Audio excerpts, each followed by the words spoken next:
Seja muito bem-vindo ao nosso projeto, em que eu estou trabalhando com você a física completa em 88 aulas. Estamos com as 50 primeiras aulas disponíveis já a partir de agora, tá? E se você tiver qualquer dúvida, você pode entrar no nosso grupo de WhatsApp. Hoje nós vamos estudar a nossa aula 40. Após aquelas 4 partes de hidrostática, vamos trabalhar hoje com os seguintes objetivos: compreender os princípios básicos de movimentos de fluidos e suas aplicações. Vamos lá.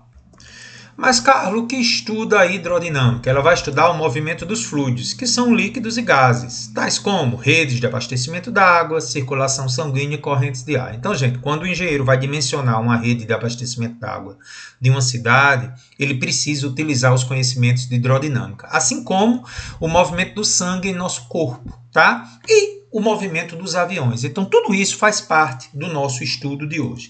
Agora, nós vamos trabalhar com modelos simplificados, modelos ideais. Por exemplo, é necessário que os fluidos sejam incompressíveis, ou seja, eles não mudem sua massa específica. Eles não apresentem viscosidade significativa, praticamente não tem atrito no seu movimento. Ele não fique girando, ou seja, não tem a rotação. E ele apresenta um estado estacionário, ou seja, aquele em que para o mesmo ponto ele sempre tem a mesma velocidade no decorrer do tempo. Se isso acontecer, nós vamos chamar os fluidos de ideais. Então, toda a nossa aula é estruturada para fluidos ideais. Em situações mais específicas, aí você precisa estudar. Por exemplo, na parte de mecânica dos fluidos, nos cursos de engenharia, se estuda coisas mais avançadas referente ao assunto. O primeiro conceito que nós vamos estudar, na realidade já vimos em potência, é o conceito de vazão. Então, você está vendo uma tubulação em que passa um certo volume de água em um certo tempo. Podemos definir a vazão dividindo o volume de água que passa por uma seção da tubulação em um certo tempo. Então, volume é dado em metro cúbico, o tempo é dado em segundo, sistema internacional.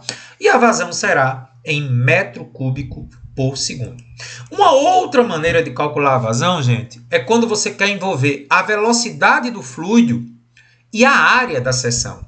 Tudo se passa a partir da expressão da vazão, volume sobre tempo. Mas espera aí, você sabe que volume é área vezes altura, não é? Não é área vezes altura, volume? É, porque você tem o volume de uma seção aqui em que tem uma área e tem uma altura. Então, eu posso dizer que o volume é área vezes altura. Nós sabemos isso da matemática. Então, eu vou substituir volume por área vezes altura.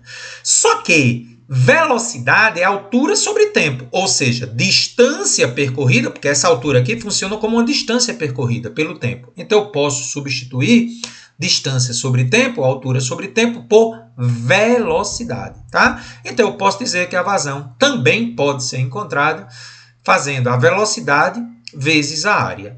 Unidades do sistema internacional, a velocidade é metros por segundo, a área em metro quadrado. E a vazão, evidentemente, em metro cúbico por segundo.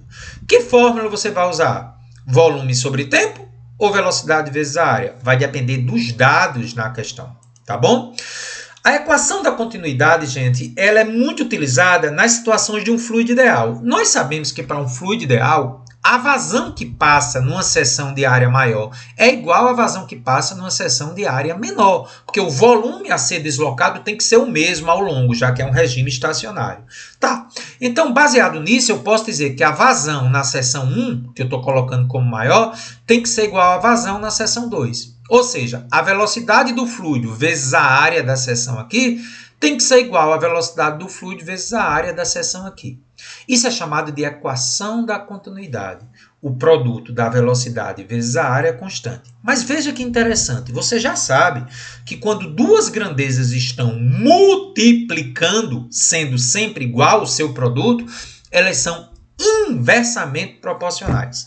Então, de uma forma prática, quanto menor a área, maior a velocidade do fluido. Ou seja, quando a área diminui, o fluido tem que ser mais veloz para garantir que passe a mesma quantidade.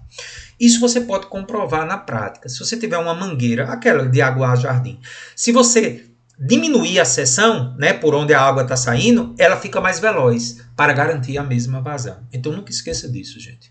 Toda vez que você diminuir a área da seção para um fluido ideal, ele vai aumentar a sua velocidade, ok? Isso, em outras palavras, é a equação da continuidade. Então, é muito importante que a gente perceba um detalhezinho aqui. Qual é o detalhe, Carlos? O detalhe é o seguinte. Você tem um tubo aqui que tem área 1 e o tubo que tem área 2. Se ele aumentou sua velocidade, é porque necessariamente sobre ele teve a presença de uma força. Por que essa força é para a direita? Porque ele não está aumentando a velocidade. Quando ele sai de uma área maior para uma área menor, ele aumentou a velocidade. Então, tem a presença de uma força. Então, em outras palavras, a pressão na área A1 é maior que a pressão na área A2. Então, o que causa o aumento de velocidade é exatamente a diferença de pressão. Essas pressões são chamadas de pressões estáticas. Iremos estudar isso em detalhes daqui a pouco, quando nós formos discutir a equação de Bernoulli. Tá certo? Muito bem. Então, vamos fazer um exercício muito legal sobre a equação da continuidade. Uma tubulação cilíndrica de área 0,5 metros quadrados em uma rede de abastecimento d'água de uma cidade transporta 7.200 metros cúbicos por hora. Determine, considerando as condições ideais, a velocidade da água e a velocidade da água em um determinado trecho, em que agora eu diminuí a área. Então, para uma área de 0,5 metros quadrados, ele quer a velocidade. E depois ele pede a mesma velocidade quando você diminui a área. Você já sabe que a velocidade vai aumentar, né? Muito bem. Então, como é que a gente vai fazer a questão? Primeira coisa, vamos transformar para o sistema internacional. A vazão está em metros cúbicos por hora. Eu preciso deixar em metros cúbicos por segundo. Divide por 3,6. Não, gente. Essa divisão por 3,6 ela é exclusiva para a velocidade de quilômetro por hora para metro por segundo. Para você transformar aqui, é só lembrar que uma hora tem 3.600 segundos. Ao dividir, fica 2 metros cúbicos por segundo. Ok? E a área é 0,5 metros quadrados. Ora, você sabe que vazão é velocidade vezes área. Isolando a velocidade, vazão sobre área. 2 é a vazão, em metros cúbicos por segundo, e a área em metros quadrados. Então, ao dividir, eu tenho 4 metros por segundo. Tá certo? Essa é a velocidade. E aí, quando você diminuir a área da tubulação, a velocidade vai aumentar? Vai, pela equação da continuidade. Então, é só substituir os valores. Vamos lá. A área 1 é 0,5, a velocidade 1 é 4. Como a área diminuiu a metade, inversamente, eu já posso dizer que a velocidade é o dobro. Parabéns. Ou você substitui na fórmula. Então, V1 é 4, a área é 0,5. Para uma área que é a metade, já sabemos que inversamente proporcional, se a área cai a metade, a velocidade dobra. A fórmula comprovou através dos cálculos. A velocidade aumentou porque a área diminuiu. E lembre, o aumento da velocidade ocorreu porque teve uma força decorrente da diferença de pressão entre a área maior e a área menor. Ok? Tranquilo? Então, exercício 1, as respostas são 4 metros por segundo e, ao diminuir a área metade, a velocidade dobra. Gostou dessa primeira questão que trabalha a equação da continuidade? E agora chegou um momento muito importante. Analisamos que o aumento da velocidade ocorre devido a uma diferença de pressão, mas temos que levar em conta também, gente, agora diferença de altura, tá? Então, vamos fazer a demonstração de uma das equações mais extraordinárias da física. A equação de Bernoulli.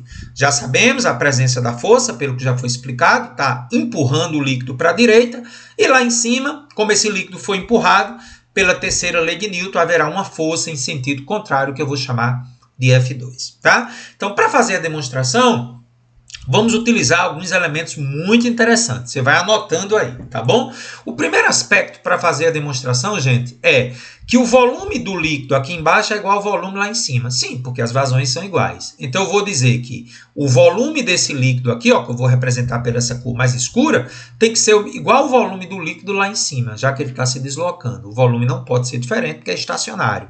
Então, eu vou dizer que a área vezes x1, que é o volume, é igual a área aqui vezes x2. Isso é volume. Chamei de vol para não confundir com velocidade. Mas eu sei que densidade é massa sobre volume. Isolando o volume na fórmula da densidade, eu terei massa sobre densidade.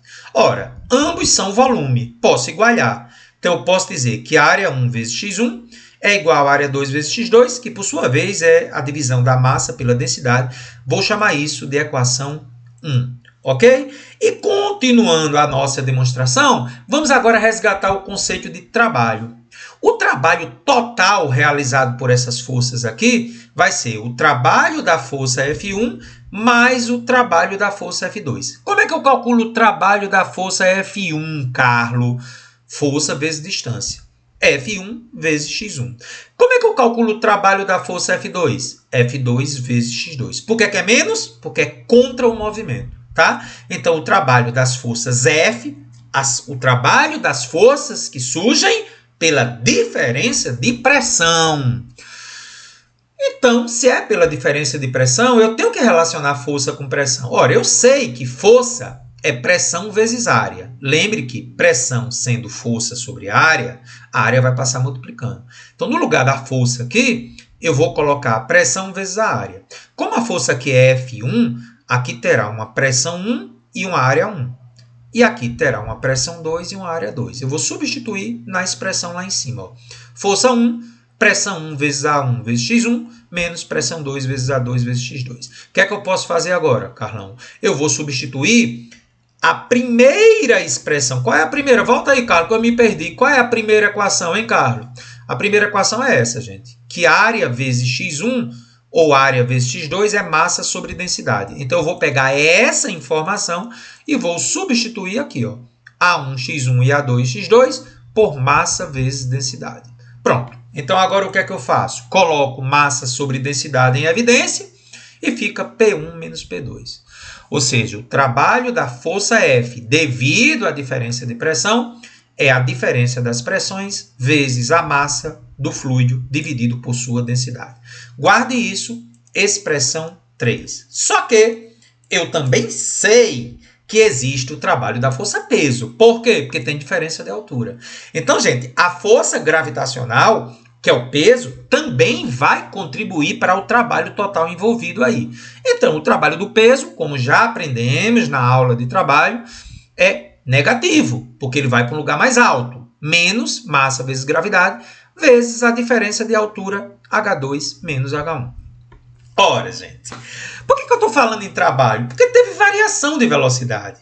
Então, se teve variação de velocidade, nós já sabemos, da nossa segunda parte da aula de trabalho, o teorema da energia cinética. O trabalho da força resultante é a variação da energia cinética. Sim, mas quem é o trabalho da força resultante? As forças envolvidas sobre o fluido, que é a força peso e as forças decorrentes da diferença de pressão. Então, essas duas forças fazem parte do trabalho da força resultante. Então, eu vou escrever que o trabalho da força F, já calculado no item 3, mais o trabalho da força peso, é a variação da energia cinética, que é o teorema da energia cinética. Agora, eu vou substituir o trabalho da força F e o trabalho da força peso na expressão do teorema da energia cinética. Então, eu vou pegar o trabalho da força F, visto no slide anterior, com o trabalho da força peso nesse slide e substituir na expressão do teorema da energia cinética. Quando isso acontece, nós ficamos que o trabalho de F mais o trabalho do peso é a variação da energia cinética. Ora, trabalho de F, P1 menos P2 de massa vezes densidade. Massa sobre densidade. E o trabalho da força peso, slide anterior, menos mgH2 menos H1. Igual a M, que multiplica. Ó, aí eu coloquei aqui as diferenças das velocidades com o mesmo divisor, que é 2. Galera, esse é um momento interessante porque muitos alunos me perguntam, mas por que você vai multiplicar por D sobre M? É porque eu preciso expressar a equação de Bernoulli em função das pressões. Então, um jeito de deixar só as pressões é multiplicar pelo inverso disso aqui. Só que eu tenho que fazer isso em todas as parcelas. Então, em todas as parcelas, eu vou multiplicar por D sobre M. Pausa o vídeo, faz essa multiplicação e vê se ficou assim, ó. Isso. Porque ao multiplicar por D sobre M, corta MD com DM. Aqui, MgH2 menos H1 multiplicado por D sobre M, corta M com M. Aí vai ficar isso aqui. E aqui, ó, ao multiplicar isso aqui por D sobre M, corta M com M e fica isso aqui. Tá certo? Aí agora, gente, com muito cuidadozinho, você vai colocar tudo que for 1 de um lado e tudo que for 2 do outro. Então, vamos fazer bem devagarinho. O que foi que eu fiz? Ó? Por que que aqui ficou DGH1 positivo? Menos com menos ficou mais DGH1. Por que aqui ficou mais dv1 ao quadrado sobre 2? Porque aqui estava menos, ó. Menos dv1 ao quadrado sobre 2 passou positivo. Menos P2 passa para o outro lado. Aqui, por que ficou mais dgH2? Porque aqui, ó, menos com mais, menos dgH2 passou positivo.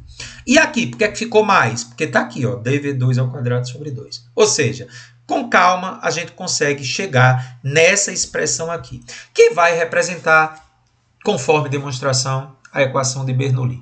Então, por que a equação de Bernoulli é importante? Porque ela leva em conta pressão, altura e velocidade de um fluido. Então, na situação 1 aqui, ó, eu tenho uma pressão 1, eu tenho um dgH1, que está relacionado à altura, e tenho algo relacionado à velocidade. Ou seja, é uma equação que relaciona todas as variáveis físicas no contexto do movimento. E a mesma coisa acontece para o outro lado. Então, a equação de Bernoulli ela é tão importante que ela mostra que as condições de pressão, altura e velocidade se mantêm. Ou seja, são iguais, quando você leva em conta essa tríplice parcela. E aí, gente, é importante que você veja o nome das coisas na equação. O que seria P1 e P2? São as chamadas pressões estáticas. O que são pressões estáticas? É aquela pressão que nós aprendemos em hidrostática. Lembra da pressão absoluta? Que ela soma da pressão atmosférica mais a pressão da coluna líquida? Pois é. Essa pressão estática vai levar em conta a pressão atmosférica e a pressão DGH da coluna líquida. Lembra? É a chamada pressão estática ou absoluta. E dV1 ao quadrado sobre 2 é chamada de pressão dinâmica. Então, vamos aprender a diferenciar os nomes. P1 e P2, pressão estática ou absoluta. dV ao quadrado sobre 2, a partir de agora, é chamada de pressão dinâmica. Tá ok? Nós vamos ver isso nos exercícios, então fique atento a esses detalhes aí. Tá? E eu trago para você uma questão maravilhosa em que nós vamos utilizar, ao mesmo tempo, a equação da continuidade e a equação de Bernoulli. Questão do ITA. Considera uma tubulação de água que consiste de um tubo de 2 centímetros de diâmetro, por onde a água entra a uma velocidade de 2 metros por segundo e uma pressão de 5 vezes 10 a quinta Pascal. Outro tubo de 1 centímetro de diâmetro encontra-se a 5 metros de altura, conectado ao tubo de entrada. Considere que a densidade da água é 10 a terceira kg por metro cúbico. Despreze perdas. Ele quer saber qual é a pressão da água no tubo de saída. Tá? Esse é o desenho esquemático. A água está entrando aqui com a velocidade de 2 metros por segundo. Eu não sei a velocidade que ela tem aqui. Eu sei que aqui o diâmetro é 2 centímetros e aqui o diâmetro é 1 centímetro. Tá? Então, vamos aprender logo, gente, como calcular a velocidade no trecho 2. Para fazer isso, eu preciso tabelar os dados. A velocidade 1 é 2 metros por segundo. E a área 1, por que eu estou botando que é π vezes 1 ao quadrado aqui? Esse 1 veio de onde, Carlos? Galera, veio daqui. É o raio, né? Se o diâmetro é 2, o raio é a metade do diâmetro. Então, aqui o raio é 1 centímetro. Então, esse 1 centímetro aqui, gente, é o raio. Do mesmo modo, esse raio aqui vai ser 0,5. Por quê? Porque eu peguei o diâmetro aqui, que é 1, e dividi por 2. Então, veja, gente. Para calcular a velocidade aqui, eu tenho que usar a equação da continuidade, porque o fluido é ideal no regime estacionário. Então, usando a equação da continuidade, velocidade 1 vezes área 1 é igual a velocidade 2 vezes área 2. Observe, gente, que eu não preciso trabalhar em metros quadrados aqui, porque quando nós temos expressões só multiplicando ou dividindo, as grandezas proporcionais é o que interessa. O que eu estou querendo dizer é o seguinte: se eu transformasse para metro quadrado e metro quadrado, iria cortar do mesmo jeito. Por isso que eu posso deixar em centímetro quadrado, mas isso só acontece, isso acontecia muito nas questões de conservação da quantidade de movimento. Lembra nas nossas aulas de impulso e quantidade de movimento? Toda vida que você tiver coisas multiplicando ou dividindo, você pode deixar as unidades sem necessariamente estar no sistema internacional, porque o que vai valer é a proporção. Tá? Então veja, gente, que como o raio é a metade, a área é a quarta parte, que está ao quadrado. Então, da área 1 para a área 2, a área diminuiu 4 vezes, porque o raio caiu à metade. Então, a velocidade vai quadruplicar. Usando a fórmula, comprova isso. Ó. A velocidade 1 é 2, a área é π, e a área 2 é 4 vezes menor, porque como o raio caiu à metade, ele está ao quadrado, cai 4 vezes. Então, para uma área 4 vezes menor, a velocidade quadruplica. Você comprovou isso usando a fórmula. Então, agora eu já tenho a velocidade aqui e já tenho a velocidade aqui, que aumentou porque a área diminuiu. Com essas informações, eu consigo agora simplesmente jogar na equação de Bernoulli. Já tenho todos os dados, gente. A densidade, a gravidade, a velocidade lá embaixo, a altura lá embaixo eu vou dizer que é 0, que é o ponto de referência. A pressão já foi dada. A velocidade lá em cima acabei de descobrir. E a altura lá, ele diz no enunciado, é 5 metros de diferença. Então, agora é só substituir na equação de Bernoulli, onde essa parcela aqui, né, que H1 é 0, vai ser cancelada. Então, substituindo os valores, ó, a pressão é 5 vezes 10 a quinta. dV1 ao quadrado sobre 2, gente, a densidade é 10 a terceira. A velocidade é 2 ao quadrado sobre 2. P2 é o que eu quero. DGH, densidade 10 a terceira, vezes 10 vezes. Qual é a altura da seção 2? 5 metros. E aqui, ó, densidade 10 a terceira, a velocidade é 8. Lembra que calculamos? Ao quadrado sobre 2. Então, vamos lá. Então, como é que vai ficar? 5 vezes 10 a quinta. Aqui, galera, devagarinho. Aqui é 1.000. Por 2 é 500. 2 ao quadrado é 4. 500 vezes 4, 2.000. P2 mais, aqui, ó, 5 vezes 10 a quarta. E aqui, devagar, ó, 1.000 sobre 2, 500, vezes 64, 32.000, tá? Então, ó, trabalhando sem ser em notação científica, alguns alunos têm um pouco de dificuldade. 5 vezes 10 a quinta são 5 zeros, 500.000. E 5 vezes 10 a quarta são 4 zeros, 50.000. Então, ó, com muito cuidado, aqui fica 502.000, aqui fica P2 mais 82.000. Então, P2 é 420.000, que em notação científica é 4,2 vezes 10 a quinta Pascal. Portanto, a alternativa correta, ou resposta correta, é uma questão discursiva, 4,2 vezes 10 a quinta. Galera, observação. Quando ele não diz nada, ele está se referindo à pressão estática ou absoluta, tá? Então, veja que quando ele disse na terceira linha que a pressão era 5 vezes 10 a quinta, ele sempre está se referindo à pressão estática. Tá ok? Então, a resposta, pressão estática, 4,2 vezes 10 a quinta Pascal. Perfeito? Uma importante aplicação da equação de Bernoulli, gente, ocorre nessa situação que eu vou mostrar para você, tá? Um exercício que veio lá do livro Tópicos de Física da editora Saraiva. Na figura a seguir está esquematizado um grande tanque aberto, cheio de água, até uma altura H, maiúsculo, apoiado sobre uma superfície horizontal. Então, vocês estão vendo, gente, que você tem um tanque aqui, que ele está aberto aqui, né? E vamos ver o que é que ele está querendo na questão. Faz-se um pequeno furo na parede lateral do reservatório. Vamos voltar aqui. Então, ele fez um pequeno furo aqui, gente, na parede lateral do reservatório. A uma altura Hzinho em relação à sua base, por onde jorra um filete de água com velocidade horizontal de intensidade V. Então, voltando, ó, ele furou aqui a uma altura Hzinho e um fluido, né, o fluido, a água, vai sair com uma velocidade horizontal V. Observe que ela vai atingir uma altura aqui. Como vai ser dito, isso aqui é o que a gente chama de alcance. Vamos lá? Aí ele diz isso, ó, no local a resistência do ar é desprezível, a gravidade tem módulo G. E o D, que eu mostrei para vocês, é o alcance horizontal. Ele quer que você determine em função de Hzinho e G, a velocidade com que o fluido sai, a velocidade horizontal V, é essa aqui que ele quer, e ele quer que você encontre também o alcance. Galera, para fazer essa questão, eu vou usar a equação de Bernoulli.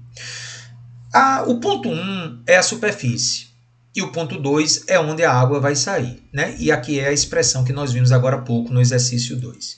No entanto, galera, eu vou fazer algumas simplificações. Eu já sei que o ponto 1 e o ponto 2 estão submetidos a uma pressão estática, que é a própria atmosférica, já que não tem coluna líquida, ele está aberto para o meio ambiente, que é a própria pressão atmosférica. E o detalhe muito interessante, gente, é essa simplificação que você pode fazer. Por que você pode fazer? Porque quando você analisa a questão, você vê que aqui é um pequeno furo. A área é muito pequena, gente.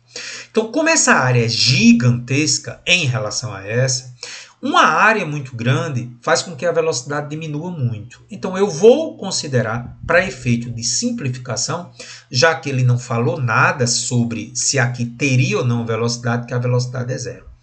Atenção, a rigor, a questão teria que dizer que você considerasse essa velocidade zero. Mas como não tem nenhuma informação sobre ela, a gente tem que fazer a suposição. Tá? Mas é uma suposição aceitável, porque como a área é muito grande, eu posso fazer a velocidade aproximadamente igual a zero, que foi o que eu fiz. Feito isso, gente, a equação de Bernoulli vai ficar bem simples, porque P1 e P2 cortam, porque eles são iguais. E V1, zero, essa parcela aqui vai cortar também. Então, a equação de Bernoulli ficou apenas dGH1 do lado esquerdo, que é o ponto 1 aqui, dGH2 mais dV2 ao quadrado sobre 2 do lado direito. Ora, o que é que eu fiz agora na sequência? H1 é a altura do ponto 1, que é o próprio H maiúsculo. H2 é a altura do ponto 2, que é o próprio H minúsculo. E dV2 ao quadrado sobre 2 está aqui. Galera, você percebeu que tem uma letra que se repete nas três parcelas? O Dzinho eu cortei.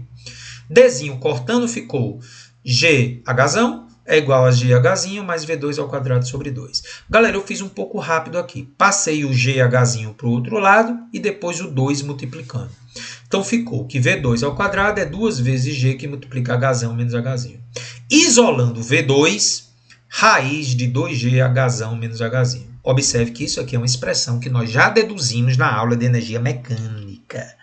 É possível, com uma diferença de altura, tendo a velocidade inicial zero, calcular a velocidade lá embaixo. Raiz de 2G, Hzão menos Hzinho. Por que Hzão menos Hzinho? Porque a diferença de altura entre o ponto 1 e o ponto 2 é isso aqui, ó. É essa diferença de altura aqui. Então, a gente acabou comprovando que funciona também com base na equação de Torricelli. Então, essa demonstração que eu fiz por Bernoulli foi para comprovar que está de acordo com a equação de Torricelli também. A velocidade com que a água horizontalmente sai aqui, que eu chamei de V2, é dado pela expressão decorrente de Torricelli. Ok? Ele pede na letra B para você calcular o alcance. Para eu calcular o alcance, eu preciso voltar à nossa aula de lançamento horizontal e oblíquo, lá nas aulas iniciais do nosso curso. O tempo de queda, eu vou calcular na vertical. Atenção, na vertical eu vou usar sorvetão. ΔS, porque eu passei o S0 para lá, é V0T mais AT ao quadrado sobre 2. A velocidade inicial é zero na vertical, minha gente. Veja, é uma velocidade na vertical que é zero. Essa velocidade na vertical sendo zero, porque ele não sai com velocidade na vertical, cancelou. E aí o ΔS é o próprio Hzinho. Observe que eu estou fazendo essa parte aqui. Hzinho é igual. A aceleração é a própria gravidade. Então, isolando T, o tempo de queda vai ser raiz de 2H sobre G. Inclusive, nós até fizemos essa demonstração lá em lançamento horizontal. Com esse tempo, gente, é possível calcular o alcance horizontal, porque na horizontal eu tenho um movimento uniforme. Sorvete, ou ΔS é igual a velocidade vezes o tempo. Essa velocidade V2 é essa sim a que você calculou agora há pouco. E o tempo está aqui em cima. Então, substituindo a velocidade do slide anterior e esse tempo aqui, vai ficar a raiz de 2G Hzão menos Hzinho vezes isso aqui.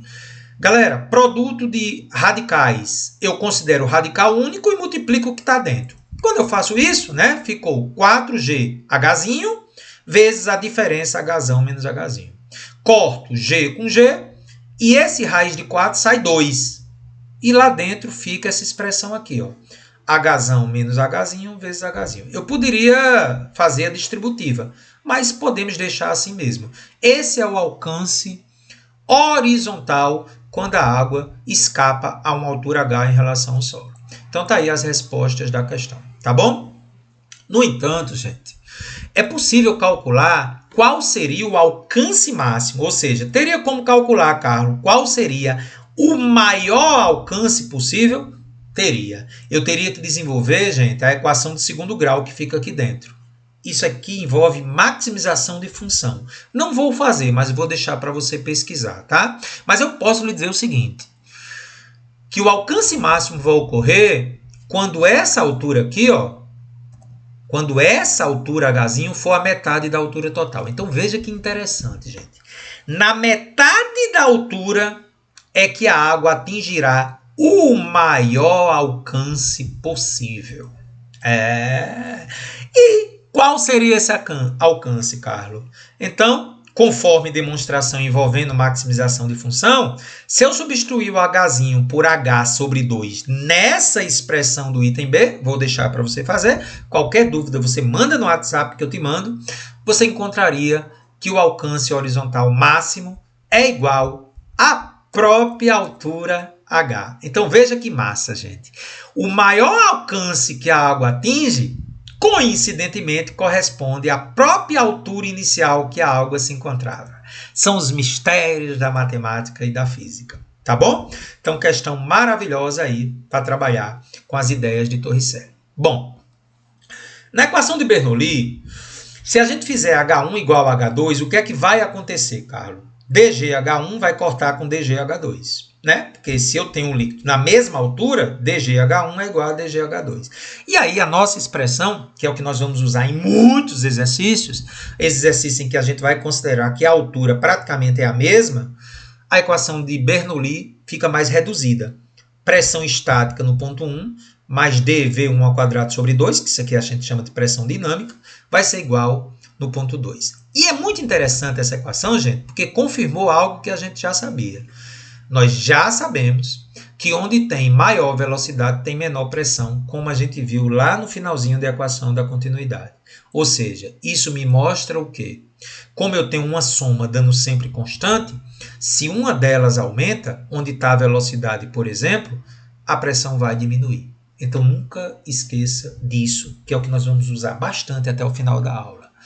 Na situação em que H1 é igual a H2, sempre que a velocidade aumenta, a pressão vai diminuir, tá? A gente já tinha visto isso na equação da continuidade. Então, vamos ver algumas aplicações, e isso aqui você pode fazer você mesmo na sua casa agora.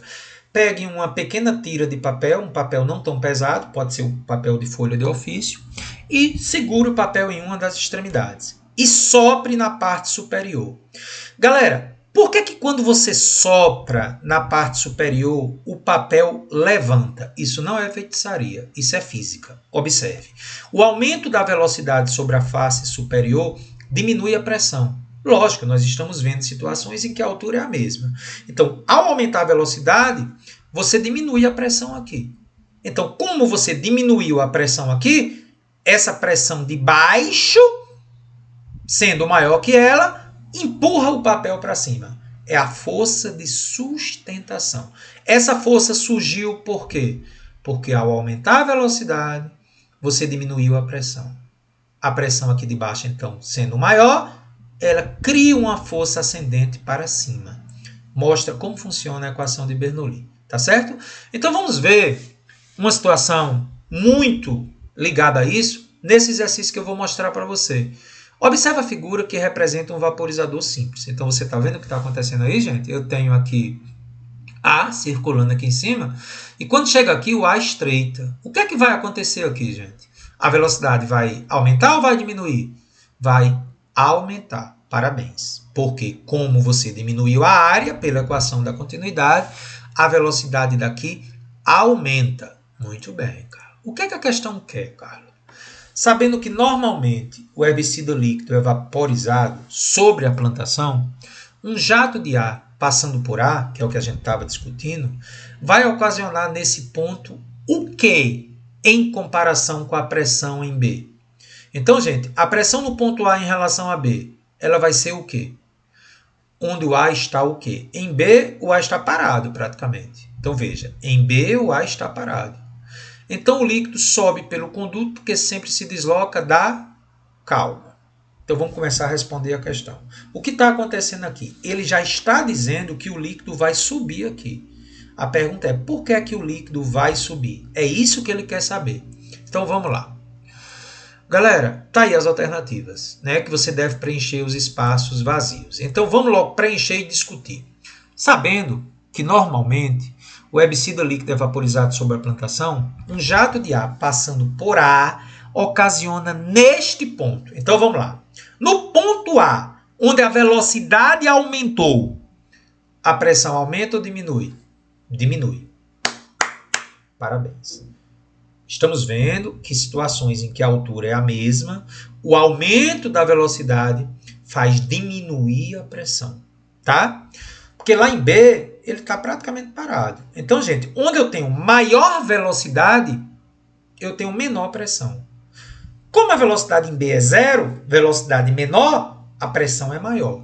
Então, em outras palavras, como em A a velocidade é maior que em B, em A, por ter mais velocidade, eu terei menor pressão. Então, o líquido vai se deslocar, como diz o Matuto, cabeça acima. Porque ele vai da maior pressão em B para a menor pressão em A. Porque lá tem a maior velocidade. Portanto, a alternativa correta é a alternativa letra E. Abaixamento, quando você compara aqui, né? Ó, abaixamento, em B, onde o A está praticamente parado, e ele se desloca da maior para a menor pressão, letra E.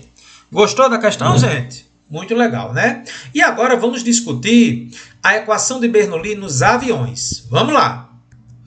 Gente, o que é que acontece aqui?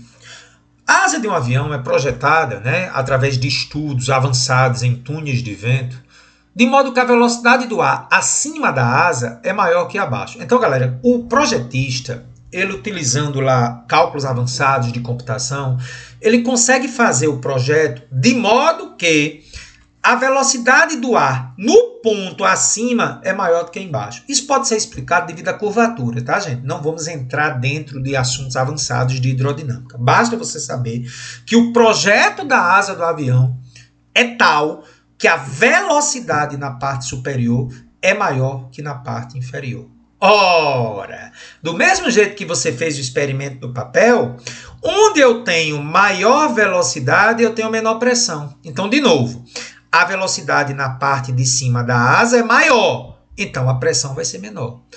Embaixo, como a velocidade é menor, a pressão será maior. Observe que os dois pontos considerados estão praticamente à mesma altura. Não é a altura em relação ao solo, não, gente. É entre eles. A altura é praticamente a mesma que estão, né? Então, na parte de cima, com maior velocidade, menor pressão. Então, galera, nós já sabemos que como a pressão de baixo é maior que em cima, gera-se uma força ascendente para cima. Ok? Então, isso que acontece no avião. E no projeto, gente, de engenharia de ginásios acontece a mesma coisa. Vamos lá comigo. A velocidade do ar do lado de fora do ginásio é maior do que dentro. Sim, porque do lado de fora tem os ventos. E na parte de dentro, praticamente o ar está parado, com uma velocidade muito pequena. Então, o engenheiro, o arquiteto, tem que conhecer a equação de Bernoulli. Porque ele tem que lembrar, gente, que o que causa forças é as diferentes velocidades do vento. Eita, cara, que massa. Pois é, gente. Já sabemos. Onde tem a maior velocidade, necessariamente terá menor pressão. Então, na parte de cima, com a maior velocidade, menor pressão. Na parte de baixo, com a menor velocidade, praticamente zero, teria maior pressão. Então, isso aqui vai gerar uma força para cima, que tenderia a arrancar as telhas do ginásio. Física do dia a dia, mais uma vez, tá? E eu trago para você uma questão excepcional mostrando como a física funciona de fato. Observe essa questão que vem lá da Unicamp, uma questão que tem algum tempo, mas isso não tira o brilho dessa excepcional questão da Unicamp. Tornado destrói telhado do ginásio da Unicamp. Um tornado com ventos de 180 km por hora destruiu o telhado do ginásio de esportes da Unicamp. Segundo engenheiros da Unicamp, a estrutura destruída pesa aproximadamente 250 toneladas, ou 250 mil quilogramas. Tá? Informação da Folha de São Paulo. Uma possível explicação para o fenômeno seria considerar uma diminuição da pressão atmosférica, devido ao vento. Aquilo que a gente conversou, né, gente? Com mais vento, menor pressão. Na parte superior do telhado. Para um escoamento de ar ideal, essa redução de pressão é dada por essa fórmula. Inclusive, nós vamos demonstrar, nem precisaria, porque ele já deu, mas eu vou demonstrar. Onde a densidade do ar é 1,2 kg por metro cúbico e V é a velocidade do vento. Considere que o telhado do ginásio tem 5.400 metros quadrados de área, a área lá das telhas, e que estava apenas apoiado nas paredes. Lógico que nessa questão eu não vou considerar que tinha aquelas estruturas de sustentação, amarrando, né? Lógico que tem que amarrar. Mas ele, para simplificar, ele vai considerar que só o peso seguraria a estrutura. Mas nenhum engenheiro vai fazer isso, né? Ele tem que amarrar a estrutura, como diz o Matuto. Muito bem. Calcule a variação de pressão externa devido ao vento. Quantas toneladas poderiam ser levantadas? Observe que os engenheiros disseram que a estrutura tinha 250 toneladas, mas ele quer saber, gente, quantas toneladas eu conseguiria levantar sem precisar ser 180 km por hora? E a letra C, qual seria a menor velocidade que levantaria o telhado? Eu já vi que 180 km por hora levanta. Mas tem uma velocidade mínima que já levantaria? É isso que a gente vai discutir agora. Galera, já vimos isso aqui, né? E agora eu vou demonstrar aquilo que eu pedi a vocês. Ó, eu já sei que P1 mais dV1 ao quadrado sobre 2 é igual a P2 mais dV2 ao quadrado sobre 2 na situação em que as alturas são as mesmas. Para o telhado, interno e externo, é praticamente a mesma altura. E aí eu vou fazer o seguinte, gente. Como já sabemos, né, a maior velocidade diminui a pressão. Então, o que é que eu vou fazer? Considerando o ponto 1 interno ao ginásio, onde a velocidade é nula, né? Então, internamente no ginásio, a velocidade é zero. E o ponto 2 vai corresponder à velocidade de 180 km por hora. E aí eu vou transformar para metros por segundo, dividir por 3,6, fica 50 metros por segundo. Então, é essa expressão que a gente já discutiu. E aí, ó, como isso aqui é zero, porque a velocidade internamente é zero, eu vou ter P1 menos P2 igual a dV2 ao quadrado sobre 2. Ora, a diferença de pressão é isso aqui, conforme anunciado. Ou seja, eu demonstrei uma expressão que já tinha no enunciado, mas eu tinha que mostrar a você que aquilo é Bernoulli, tá? Lembre que P1 é a pressão interna, que é maior, que a velocidade é zero. E P2 é a pressão do lado de fora, que é menor, onde a velocidade é maior do vento, e 180 km por hora em 50 metros por segundo. Então agora, gente, com a fórmula que eu já tinha pronta, eu vou só substituir, né? A variação de pressão vai ser a velocidade V2, já transformei para metros por segundo, e a densidade do ar 1,2. Calculei a diferença de pressão pela fórmula, 1,2 vezes 50 ao quadrado sobre 2. Isso aqui dá 2.500. Fez a conta, gente, a variação de pressão devido ao vento é 1.500 newtons por metro quadrado. A letra B quer que você calcule quantas toneladas poderiam ser levantadas por essa força devido ao vento. Ora, a área é 5.400 metros quadrados. E a diferença de pressão eu acabei de calcular, 1.500. E você lembra lá das aulas de hidrostática, que é a variação de pressão que origina uma força ascendente. Essa força ascendente é a que vai levantar o telhado. Então, posso calcular por essa expressão já conhecida da hidrostática. Variação de pressão é que origina a força ascendente. É força sobre área. A variação de pressão é 1.500, sistema internacional, força sobre 5.400. Ao multiplicar, dá 8.100 newtons. Essa força, gente, ela deve ser maior que o peso do telhado para levantar o telhado. Porque o telhado só levanta se essa força ascendente, devido à diferença de pressão, superar o peso do telhado. Então, força tem que ser maior que o peso. A força é 8.100.000 newtons. E o peso é massa vezes gravidade, m vezes 10. Fazendo a continha, gente, lembrando que esse sinal aqui ele mudou porque eu coloquei o m do lado esquerdo. Observe, se 8.100.000 é maior que m vezes 10, é porque m tem que ser menor que a divisão deles, 810.000 quilogramas. Uma força em Newton faz com que a massa seja em quilograma do sistema internacional. Só que 810.000 quilos é a mesma coisa que 810 toneladas. Então, gente, para que o vento consiga levantar as telhas, a massa máxima dele é 810 toneladas. Ou seja, eu só levanto se a massa for maior que 810 toneladas. Então, para não levantar, aliás, cuidado, se a massa for menor que 810 toneladas, eu consigo levantar pela ação do vento. Porque se a massa for maior, evidentemente é mais pesada e eu não consigo. Então, 810 toneladas é o limite. E a letra C quer saber qual deveria ser a menor velocidade que levantaria o telhado. Veja, qual deveria ser? Então, como é que a gente vai fazer isso? É simples. A massa a ser levantada não é 810 toneladas, porque o telhado, de fato, tem 250 toneladas, que dá 250.000 quilogramas. A gravidade é 10, a área é 5.400, a densidade é 1,2. Então, gente, cuidado com a letra C. A letra C quer saber qual a velocidade que vai levantar o telhado que não tem 810 toneladas, ele tem 250. 810 toneladas seria a situação que, para aquele vento levantar. Então, agora, Para calcular essa velocidade, o que é que eu vou fazer? Já sei que a variação de pressão é força sobre área. Só que a variação de pressão, eu já sei, conforme demonstração, que é densidade vezes velocidade ao quadrado sobre 2. Que é igual a força, que é o peso sobre a área. Vamos substituir então, né, gente? Densidade 1,2, peso é massa vezes gravidade, 250 mil vezes 10. Fazendo as continhas aí, com muito cuidado, V ao quadrado é aproximadamente 772. Joguei a raiz quadrada com a calculadora, deu aproximadamente 27,8 metros por segundo. Em quilômetros por hora, multiplicaria por 3,6, então, gente, 100 km por hora. Então, essa questão mostra que a 180 km por hora ele levantou o telhado, mas bastaria apenas 100 km por hora para levantar o telhado.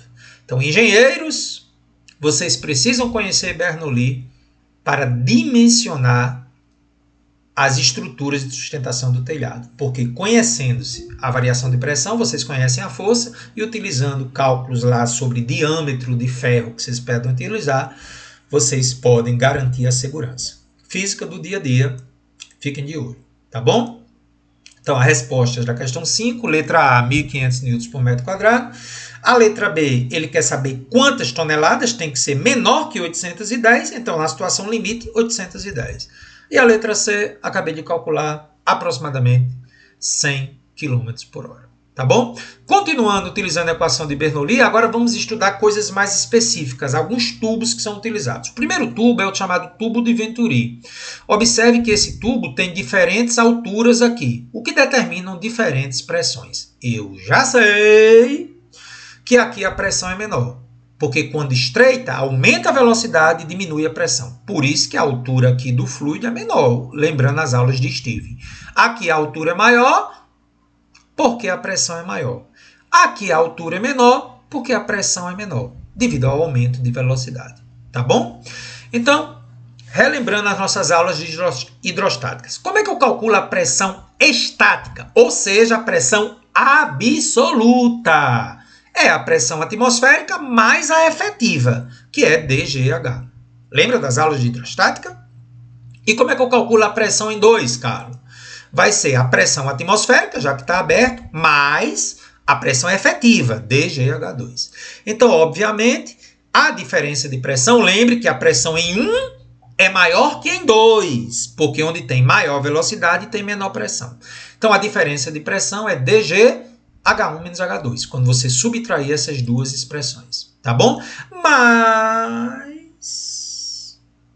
acabei de demonstrar a equação de Bernoulli para alturas iguais. Pontos de mesma altura, já sabemos que a expressão fica essa. Então, eu vou pegar esse P2 que está do lado direito e passar para cá. E o dV1 ao quadrado sobre 2 passar para lá. Então, veja, olha a expressão 1 e olha a expressão 2. Então, aqui eu usei Steven, pressões estáticas. E aqui eu estou usando Bernoulli. Então, P1 menos P2, expressão 1. P1 menos P2, expressão 2. Substituindo agora 1 em 2, tenho que dGH, está aqui, onde H é a diferença de altura entre H1 e H2, será D sobre 2, V2 ao quadrado menos V1 ao quadrado. Então, daqui eu chego que V2 ao quadrado menos V1 ao quadrado é 2GH. Quando eu passo 2 para lá e corto os Ds. Tá bom? Então, essa terceira expressão, ela vai me permitir, ó, com essa diferença de velocidade, pensar também que a equação de continuidade também ocorre aqui. Eu posso dizer que a velocidade 1 vezes a área 1 é igual à velocidade 2 vezes a área 2. Isolando V2, eu terei V1 a 1 sobre a 2. Então, eu vou pegar agora o quê? Esse resultado 4 e substituir lá em 3. Né? Só voltando aqui, qual é a expressão 3, Carlos? V2 ao quadrado menos V1 ao quadrado é 2GH. Ao substituir aqui, gente, eu fico que V1 ao quadrado sobre A1 ao quadrado sobre 2, menos V1 ao quadrado é 2GH. V1 ao quadrado vou colocar em evidência. Então, vai ficar 1 sobre A2 ao quadrado menos 1, porque V1 ao quadrado dividido por V1 ao quadrado é 1. Isolando V1, né, com um pouquinho aqui de matemática, de álgebra, você encontra que é possível calcular a velocidade no líquido 1 aqui, tá? A partir do tubo de Venturi, tá bom? Eu trago para você agora uma questão da Mackenzie sobre o tubo de Venturi. Na tubulação horizontal indicada na figura, o líquido escoa com vazão de 400 centímetros cúbicos por segundo e atinge a altura de 0,5 metros. Então vamos lá. No tubo vertical, a massa específica do líquido é 1 grama por centímetro cúbico, adotar a gravidade 10 e supor o escoamento permanente e rotacional, ou seja, condições de fluido ideal. A pressão efetiva no ponto 1 em newtons por metro quadrado é. Galera, ele não está pedindo a estática, ele está pedindo a efetiva. Vamos conversar sobre isso daqui a pouco. Esse é o tubo de Venturi, como vocês estão vendo. Houve uma redução, né? E ele disse que a altura aqui no ponto 2 é 0,5. Então, para fazer essa questão, vamos lá. Primeiro passo na questão. Já conheço a área da seção 1, já conheço a área da seção 2. Então, para a gente fazer a questão, para poder encontrar a pressão efetiva, vamos começar a partir dos dados que eu tenho. É possível encontrar a velocidade no ponto 1? É, porque eu já tenho a vazão e tenho a área 1. Então, vamos encontrar essa velocidade. Vazão, 400 centímetros cúbicos por segundo. Área 1, 2 centímetros quadrados. Então, encontro a velocidade em centímetro por segundo. Observe que na hora que a vazão está em centímetros cúbicos por segundo e a área está em centímetro quadrado, eu consigo achar a velocidade, que será em centímetros por segundo. Já transformando para o sistema internacional, 2 metros por segundo. Eu dividi 200 centímetros, tem 2 metros, né? 2 metros por segundo. Vou fazer a mesma coisa para o ponto 2. Com a mesma vazão e a área, repetindo o cálculo, 4 metros por segundo. Confirmou que quando a área diminui a metade, a velocidade dobra. Então, eu tenho a velocidade no ponto 1, que é 2, tenho a velocidade no ponto 2, que é 4 metros por segundo. Agora, gente, simplesmente vou calcular a equação de Bernoulli. Só que tem um detalhe. Lembra que a questão pediu a pressão efetiva? Eita, gente, que pegadinha da Mackenzie, viu? Galera, anota isso aí. A pressão efetiva, ela é a diferença entre a pressão absoluta e a pressão atmosférica. Lembre, gente, que a pressão estática é a efetiva mais a atmosférica. A efetiva, então, eu pego a estática e tiro a atmosférica. Então, anote aí. Pressão efetiva é a pressão lá na equação de Bernoulli menos a pressão atmosférica. Então, você nunca vai se atrapalhar. Se numa questão pedir a você a pressão efetiva, é só pegar a pressão que está lá na equação de Bernoulli e diminuir a pressão atmosférica. Você vai ver em que ponto eu vou fazer isso aqui. Equação de Bernoulli. P1 mais dV1 ao quadrado sobre 2 é igual a P2 mais dV2 ao quadrado sobre 2. Observe que eu já estou usando a situação em que H1 e H2 são iguais. E aí, galera, essa pressão P2, que é a estática ou absoluta, ela é a soma da pressão atmosférica mais a pressão efetiva. Lembra que pressão efetiva é aquela que nós demonstramos lá em hidrostática, na parte 1 de hidrostática, dGH2. Aí o que é que eu vou fazer, gente? Eu vou passar a pressão atmosférica para o outro lado. Pronto. Quando eu passo a pressão atmosférica para o outro lado, essa diferença aqui é a pressão efetiva. Ou seja, a minha pressão efetiva no ponto 1 é a pressão que está na equação de Bernoulli menos a pressão atmosférica que eu joguei para cá, né? Ah, agora vai ficar muito fácil. Por quê? Se eu chamar isso aqui de pressão efetiva, é só substituir os valores, né? Quais são os valores que eu tenho? A densidade é 10 a terceira, a velocidade é 2, o H2 é 0,5. Observe que isso é a altura do ponto 2, que está lá no enunciado da questão. Vamos voltar aqui, Carlos, para me mostrar. Quem é o H2? Carlos, onde é que ele está, Carlos? Volta aí, Carlos, para eu ver. Cadê o H2? Está aqui, ó. A altura do ponto 2 é 0,5, né? Muito bem. Então, com essa altura, que é 0,5, o que é que eu faço agora? Substituo aqui, ó. A densidade é 10 a terceira, a velocidade no ponto 2 é 4. Fazendo os cálculos aqui, gente, eu vou deixar para você fazer. A pressão efetiva é 11 vezes 10 a terceira. Repito, ele não pediu a pressão estática ou absoluta. Ele pediu a pressão efetiva. Pressão efetiva é só pegar a pressão estática, que está na equação de Bernoulli aqui, P1, e subtrair da pressão atmosférica. Para isso, eu tive que substituir o P2 aqui como a soma da atmosférica mais a efetiva. Ok? Então, questão muito perigosa lá na Mackenzie. Portanto, a alternativa correta Letra A. Uma outra aplicação de Bernoulli, gente, e outro tipo de tubo, é o tubo de Venturi modelo 2. Observa a sensível diferença entre esse e o outro. Continua tendo uma redução de área, aumento de velocidade e diminuição de pressão. A diferença é que agora, gente, nós vamos ter um gás, que está representado da cor azul, e um líquido, representado pela cor verde. Então, olha só, usando o teorema de Steve, nós sabemos que os pontos A e B, atenção, eles estão à mesma pressão. Por quê? Porque estão parados. Então, cuidado com esse modelo 2 do tubo de Venturi. Nesse modelo 2, eu não analiso as pressões em 1 e 2, que são diferentes, porque tem movimento, redução de área. Eu vou analisar através dos conhecimentos de Steve. A e B têm a mesma pressão. E aí eu pergunto a você, como é que eu vou fazer isso? Pressão em A é igual a pressão em B. Carlos, como é que eu calculo a pressão no ponto A? Vamos lembrar. Como é que se calcula a pressão lá nas aulas de hidrostática parte 1? Tudo que está acima do ponto A. Então vamos lá. A pressão do ponto A será a pressão no ponto 1 mais a altura da coluna. Qual é a altura da coluna? H mais W. Então vai ser dx, que é a densidade do gás, vezes a gravidade, vezes a altura dele, H mais W. E no ponto B, eu vou ter o quê? Cuidado agora, no ponto B eu tenho o gás, que é o 2, mais o líquido, que é o verde. Então vai ser o quê? A pressão 2, que é a pressão estática, mais a pressão relativa à altura W, aqui, ó, dx vezes G vezes W. Lembre que a pressão efetiva de uma coluna é dGH, lembra? Dx vezes G vezes W, mais a altura relativa ao verde, que é o H. Só que o verde é Y, que é o líquido. dy vezes G vezes H. Substituindo em Bernoulli, eu vou ter que P1 menos P2 é dy menos dxGH. Então, na hora em que você desenvolve isso aqui, gente, desenvolve isso aqui com muito cuidado, você vai ter que P1 menos P2 é dy menos dxGH. Aí depois, você substitui em Bernoulli conforme modelo anterior. Tá certo?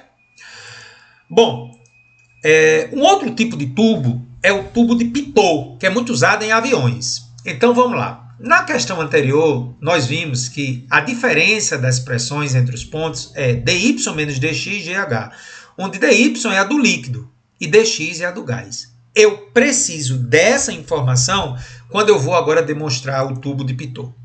De forma análoga, eu já sei que P2 menos P1, ou seja, a pressão no ponto 2 menos a pressão no ponto 1, é dado pela mesma fórmula que eu acabei de fazer. Por quê, Carlos? Porque elas seguem, gente, a mesma ideia, né? Você tem vasos aqui que se comunicam, que têm a mesma altura por Steve. Só que a diferença aqui é muito sensível, é o seguinte. Por que que aqui eu fiz P1 menos P2? Porque P1 é maior que P2. P2 tem maior velocidade, menor pressão. E aqui é o contrário. 2 tem maior pressão. Por quê, cara? Porque a velocidade no ponto 2, gente, é 0. Então, a pressão aqui em 2 é maior, porque ele está parado. E em 1, a pressão é menor, porque existe velocidade. Então, quando você pega o mesmo resultado anterior, trocando agora P2 menos P1, repito. Por quê? Porque em 2, onde a velocidade é 0, a pressão é maior. Então, P2 menos P1 é dy menos dxGH. Aí, olha que interessante. Quando eu utilizo Bernoulli, né? P1 mais dx V1 ao quadrado sobre 2, porque no ponto 1 eu estou usando o gás, é igual a P2 mais dx vezes V2 ao quadrado sobre 2. No ponto 2, ó, como eu já disse, a velocidade é 0. E aí fica P2 menos P1, dx V1 ao quadrado sobre 2. E o que é que eu posso fazer aqui, gente? Eu posso igualar 1 com 2. E ao igualar 1 com 2, eu consigo achar a velocidade do fluido. Ou seja, a velocidade do ar aqui, que é o que me interessa. Tá bom? Tubo de Pitot, está aqui um esquema dele também utilizado em aviões. Tá? Então é possível saber a velocidade do avião usando hidrodinâmica. Eu vou trazer essa questão para vocês. em que nós usamos apenas os conhecimentos da equação de Bernoulli sem maiores estresses. Na realidade, isso aqui são demonstrações que são feitas que, se você prestar atenção na estrutura da questão, às vezes você nem precisa daquela demonstração. Eu vou mostrar isso nessa excelente questão. Um estudante usa um tubo de pitot, esquematizado na figura, para medir a velocidade do ar em um túnel de vento. A densidade do ar é 1,2 kg por metro cúbico, ajeita aí, gente. E a densidade do líquido é 1,2 vezes 10 a quarta kg por metro cúbico. Aqui é metro cúbico, tá? Sendo a altura 0,1 metro. Em centímetro eu já transformei para metro. Ele quer saber qual é a velocidade do ar. Então, tá aí as alternativas, vamos fazer bem devagarinho. Então, gente, como é que você faria uma questão dessa? Ele quer saber qual é a velocidade do ar. Então, para fazer a questão, vamos utilizar os conhecimentos que a gente viu na questão anterior. Nós demonstramos anteriormente que a diferença de pressão entre P2 e P1 vai ser a diferença das densidades vezes G vezes H. Preste atenção de uma forma mais simples. Toda vez que você tiver um tubo, a diferença de pressão entre dois pontos é densidade, gravidade e altura. Mas nesse caso, eu tenho que descontar a densidade do líquido da densidade do ar. dL menos dA. Então você já pode, sem decorar, dizer que toda vida que você tem uma situação relativa ao tubo de Pitot, a diferença das pressões onde há velocidade do ar e onde não tem velocidade é sempre dada pela diferença das densidades do líquido e do ar vezes a gravidade vezes a altura do líquido que ficou aqui no tubo de Pitot. Entendeu, gente? Nós demonstramos isso. Então, para evitar que você tente fazer a demonstração na hora do concurso, grave aí. Tubo de Pitot. A diferença de pressão entre dois pontos sempre é a diferença de densidades, sempre líquido menos o ar, porque o líquido é maior, vezes a gravidade vezes a altura. E também nós já sabemos, já vimos na questão do telhado lá da Unicamp, que a diferença de pressão é a densidade do ar vezes a velocidade 1 ao quadrado sobre 2. Evidentemente, eu posso igualar as duas. Igualando as duas, essa daqui vem de Bernoulli e essa daqui vem de Stevin. Estou usando os dois princípios ao mesmo tempo. Então, densidade do ar vezes velocidade 1 ao quadrado sobre 2 igual a isso aqui. Isolando V1, gente, cuidado aqui com o mecanismo aqui matemático, vai ser duas vezes diferença das densidades vezes gravidade vezes altura dividido pela densidade do ar. Tá? Então, agora, eu vou substituir os valores. Densidade do líquido foi dada na questão 1,2 vezes 10 a quarta. Densidade do ar, 1,2. Gravidade 10, altura 0,1 e aqui é 1,2. Galera, só que aqui tem um detalhe muito importante agora, tá? Olha. Do ponto de vista matemático, a diferença 1,2 vezes 10 a quarta, isso aqui é 12.000, gente. Menos 1,2. Olha para mim, gente. 12.000 menos 1,2 é praticamente 12.000, daria 11.998,4. Então, por questões de simplificação, essa diferença aqui eu vou dizer que corresponde ao próprio 1,2 vezes 10 a quarta. Carlos, mas por que eu posso fazer isso? Gente, a questão pediu um resultado aproximado. Deixa eu só voltar para confirmar isso no enunciado da questão. Ó, a questão pediu aproximadamente. Então, eu vou fazer essa simplificação de cálculo, tá bom? Do mesmo jeito que eu fiz aquela velocidade zero naquela equação de Bernoulli. Então, essa diferença é como se fosse 1,2 vezes 10 a quarta. Cortando 1,2 com 1,2 e sabendo que 2 vezes 10 vezes 0,1, isso aqui vai dar 2 vezes 10 é 20, vezes 0,1 é 2. Então, vai ficar 2 vezes 10 a quarta, porque cortou 1,2 com 1,2. Só que raiz de 2 vezes 10 a quarta é a mesma coisa de raiz de 2 vezes a raiz de 10 a quarta. Veja a evolução da questão. Né? Vou voltar com ela aqui. Ó. Raiz de 2 vezes a raiz de 10 a quarta. Mas, galera, raiz de 2 é aproximadamente 1,4. Né? Isso aí você tem que saber. Raiz de 2 é 1,4. E a raiz de 10 a quarta... 4 dividido por 2, você divide pelo índice do radical dá 10 ao quadrado. Então, a velocidade aqui, gente, é 1,4 vezes 10 ao quadrado metros por segundo. ou seja, 140 metros por segundo, que daria aproximadamente 460 km por hora. Então você teria aí uma estimativa da velocidade do avião. Então, tubo de Pitot utilizado para determinar a velocidade do avião. Um acidente muito famoso que ocorreu entre Fernando de Noronha e a França, aliás, entre Recife e a França, próximo a Fernando de Noronha, foi um avião da Air France em que o tubo de Pitot não conseguia dizer aos pilotos qual a velocidade do avião, e aí eles não sabiam a que altura estava e acabou se espatifando sobre o mar. Então é um equipamento de segurança. Na realidade, existe uma adaptação do tubo de Pitot, né, para o avião, mas eles seguem a mesma ideia, tá certo? Então, resposta correta aí, alternativa D de dado, tá bom? Então, galera, sou seu fã. Aula puxada, importante. Se concentre principalmente nas duas últimas questões, tá? Um grande abraço para você, até breve.